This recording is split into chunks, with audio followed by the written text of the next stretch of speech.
Welcome to Discovering. Tonight is part 2 of the Isle Royale adventure my dad and I went on with UP Adventure Company. We do some lake trout jigging, and we visit with Rolf and Candy Peterson to talk about the wolf and moose study that has been going on for over 60 years. The physical size of moose is getting small pretty quickly over the last 20 years. So sit back and relax. It's Monday night, and it's time for Upper Michigan's very own Discovering. The secret streams that flow beneath the cliffs of colored stone. Forest thick and healthy with birch and pine and oak. Surrounded by the greatest lakes this world has ever known. The black bear's awesome presence as he roams the hills and fields. Call of the timber wolf, the loon's lonesome trill. The eagle soaring high above, the trout lies deep and still. These are what I treasure, the only way I measure feelings that I have for this fine land. There is so much to discover when you're a long-time lover of northern Michigan.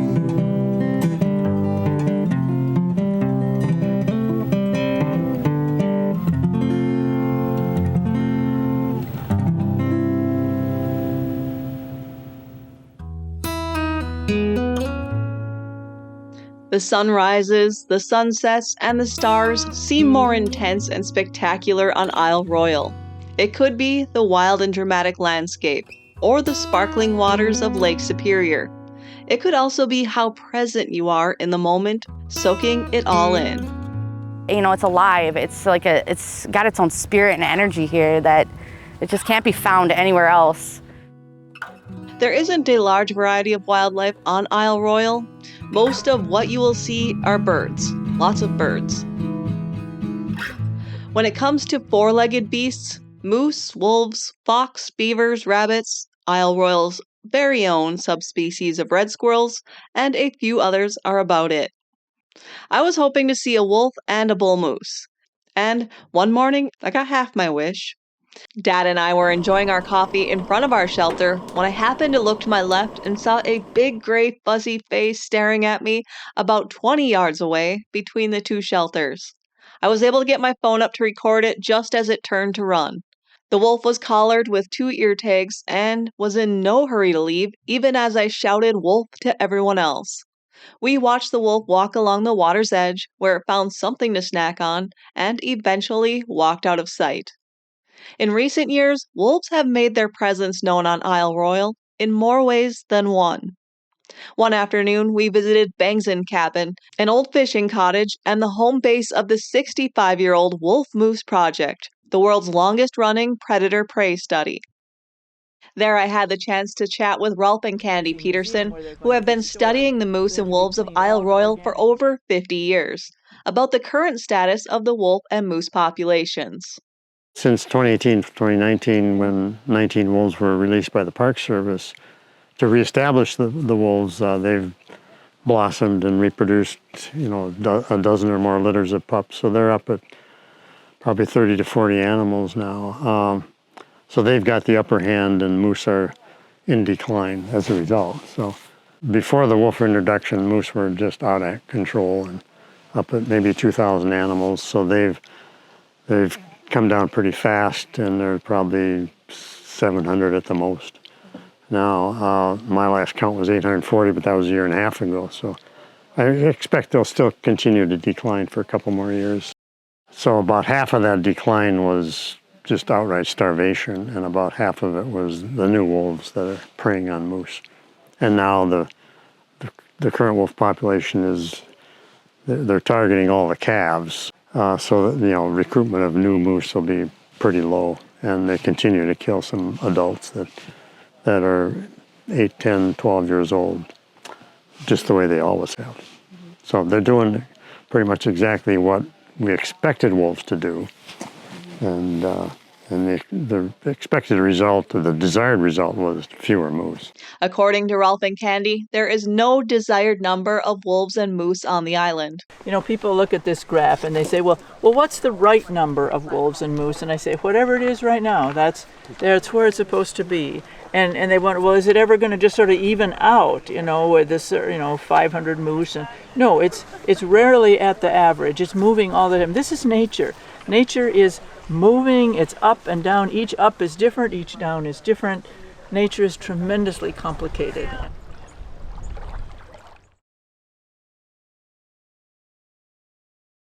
Last month, one wolf was killed by the National Park Service after several concerning incidences with humans.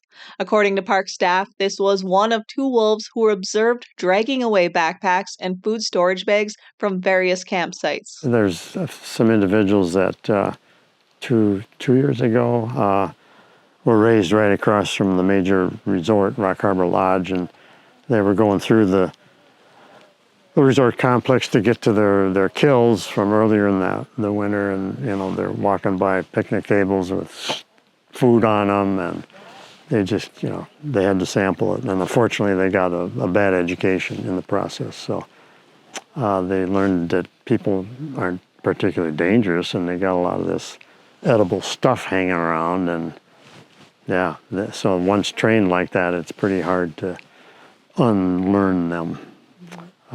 So that's been a major management challenge for the Park Service. So the park has to keep adjusting the regulations to try and keep wolves from becoming too habituated to humans for food. There still are some problems out there. So we'll see how that all works out.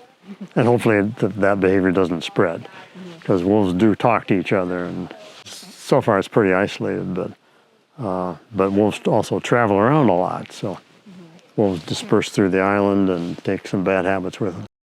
They can see that the moose today are healthier than those before wolves were reintroduced. Nobody's starving to death anymore. That's a change. So for the last 6-7 years, starvation was a major cause of death, and now it's shifted to all wolves. Okay. And the moose are, as a population, they're in much better shape than they were 3-4 years ago. They can tell this by the bones they and volunteers collect each summer. So this year we collected, 115 or so new specimen, new autopsy numbers. So we're trying to go through and just make sure they're clean enough to go back to town, and make sure we've assessed them for osteoporosis, for arthritis, for jaw necrosis, for cavities in their teeth. Everything we can learn from them, we glean and put on an autopsy card, and that'll eventually go into the computer. So I'm pulling the teeth because these are the teeth that Rolf uses to determine how old that moose was at the time that it died. So then we use the bones of the moose to follow the health and size, physical size, the status of the moose population, more than anything else, other than counting them, the moose, which we do each winter. Mm-hmm. So the bones inform us about how the moose are doing. After 65 years, haven't they learned all there is to learn? We're watching the shrinkage of moose. The physical size of moose is getting small pretty quickly over the last 20 years. And that could be because we've been missing wolves for a lot of that period, and wolves do pick off the small ones, or it could be a climate change problem with warmer summers and less opportunity for moose to feed because they get heat stressed pretty easily in the summer times. Rolf says it's a dramatic size change, which he had a hard time believing himself. The presence of wolves tends to lead to bigger moose. So now the wolves are definitely back and on top of the moose situation. So maybe if they don't turn the shrinkage down, the shrinkage in skull size, then it's probably a climate change thing. But wolves might do it. It's pretty dramatic. So bulls more than cows, really, because they have a bigger need for food. That makes me think it's a climate change effect rather than wolves being absent. So we shall see. These bones will be transported back to the mainland for further research. But some stay on Isle Royale. The coolest part of the museum is in the back, where all the antlered bull skulls are kept. The antlered ones will stay out here. We figure antlers are about showing off, and you wouldn't want to put a bull who's all about display in a box somewhere in a museum. So they stay out here.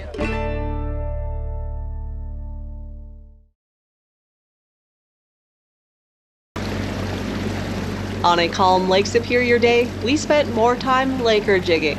Captain Justin and Captain-in-Training Stanley brought us out to a good spot off the coast. Probably won't see many boats out where we're at right now, though. It's not too many days, though, when you got nice weather like this, and lake's perfect. It's a big body of water. What are you usually looking for when you're trying to find somewhere to fish? Structure. Find some structure, you'll find fish. Especially out here, it's just world-class fishing. Dad had a fish on within seconds while the lure was still dropping to the bottom. Oh, now he's fighting. You got a fish already. Holy smokes. That's fast. Yeah, but that's a good sign.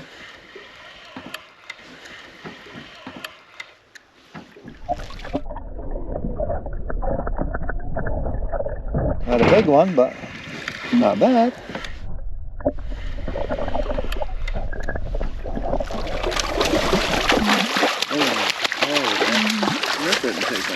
Yeah, I just hit the bottom. I just picked her and I bang. I thought I got snagged.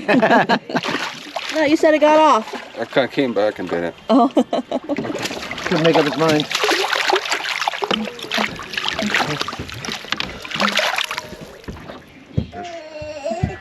Good eater. Chubby one. Keeping her or sending her back? I'm gonna send it back.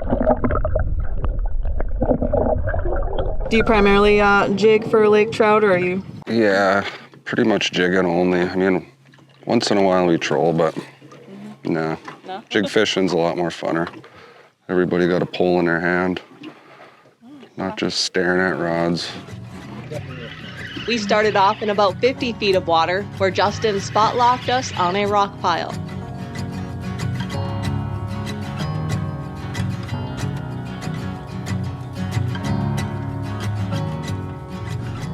Those are our favorite. Good eating. We had plenty of action. I even got to reel in a handful between filming everyone else. Justin says spring is the best time out here to catch bigger fish. We caught a lot, more than I have time to show. A lot of good-sized eaters, but we threw them all back except for a couple for a meal. Early season's always really good. It slowed down a little bit in August naturally. Jigging wise, I mean, you really had to work for them. Now it's starting to pick back up the last 3 weeks. The water's cooling back down, or? A little bit, flipping a little bit. It's still warm. I think it's still like 61 out here. Surface temp. What do you got on? What do I got on? Thanks. A big laker, I'm guessing. Yeah. And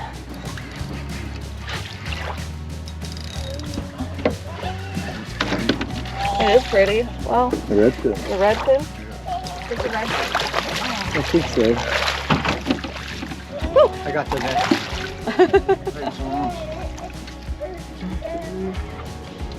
What do you need to?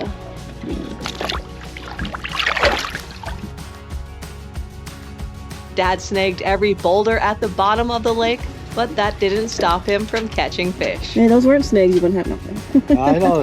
I just got it on the snag and I set it down and he bit it. Oh, yeah.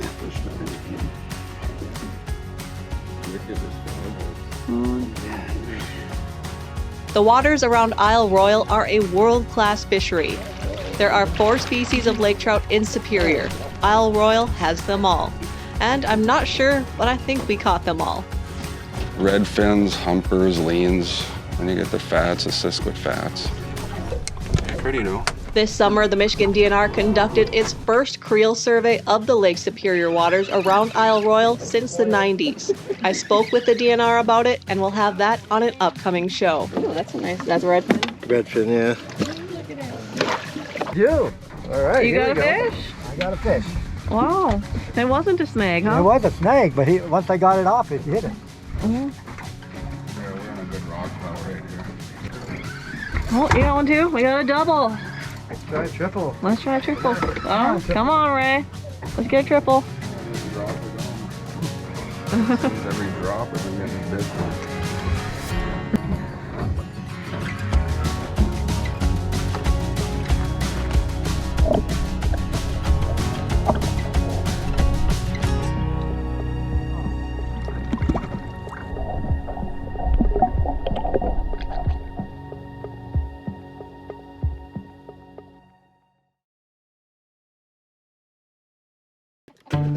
When fishing is this good, it's hard to leave.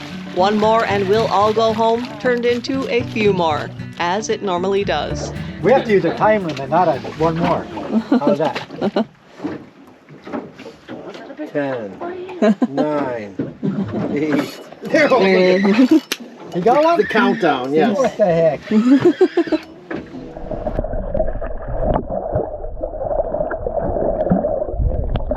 7, 6, 5. Doesn't get much better than that.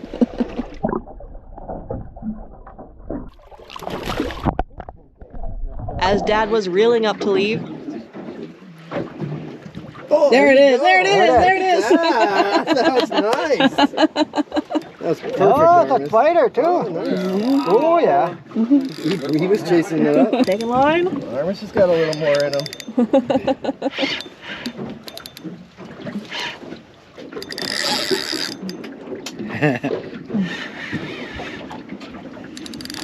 See bubbles. I'm losing ground. Are you tired of them all? I think so. Are you tiring me out? Which is it? Oh, that's a nice one. There it comes. Grab that one, Armis. Hey, little buddy. Come to see the fish? Yeah. There we go. Hold on, hold on, hold on. There we go. Nice. how's fishing, Dad? Great. Great. I forgot how many I caught. Isle Royale wasn't always a wilderness or a national park. It was first the fishing, hunting, and gathering grounds of the Anishinaabe, who called the island Minong. Then came the commercial fishermen and the copper miners. Then the families who bought land and built resorts and summer cottages. And then in 1931, Isle Royale became a national park. Those summer cottages are still scattered around the island, still utilized by the descendants of those who built them through a volunteer agreement with the park. We had the opportunity to visit one of the old life lease cabins. I'm Chris Gale. I am one of 4 brothers that come up here almost every year. There's still about a dozen families that come up. These are owned by the National Park. They have been since 1940. The park has been reasonably generous in letting us use these places. The requirement is that we go ahead and provide 30 hours of work per week. This island was purchased by my great-grandfather. My grandmother, who I never saw wear a pair of pants in her whole life. Really? Right here, was single mother, had 2 kids. Nice. Her father, Alfred, purchased the island, but knew that the park was coming in, so he put the island in her name and, well, rather in her 2 kids' names, which was a smart thing. She would come up and spend the whole summer from early June till about the 1st of September every year. And so she loved it up here too. She'd run all the boats by herself. Almost every island in Tobin Harbor had somebody living on it and had cabins built on it, or it was a fishing station like the Matsons. And so we were life lessees up to the point my father died, and since then we have been volunteers in the park, and we've been maintaining these structures. But basically we've been maintaining the structure since it was built. Even as kids, my grandmother would line up paintbrushes for all of us, and I remember creosoting docks back when the dock planks, before pressure treating was common, and this was back before creosote was bad for you too. I'm a member of the Isle Royale Families and Friends Association, and we've been working for getting about 25 years now to preserve the cultural resources of Isle Royale and these cabins specifically. This park is many things. It's a wilderness, it's a research laboratory, it's a spiritual place and cultural and historical site. It's a world-class bucket list fishing destination. A huge thanks to Lacey and Justin for bringing my dad and I along for an adventure. It was a pleasure to spend time with your family in this amazing place, creating memories and stories that we will share. That's all for tonight, and I hope to see you right back here next week for Upper Michigan's very own Discovering.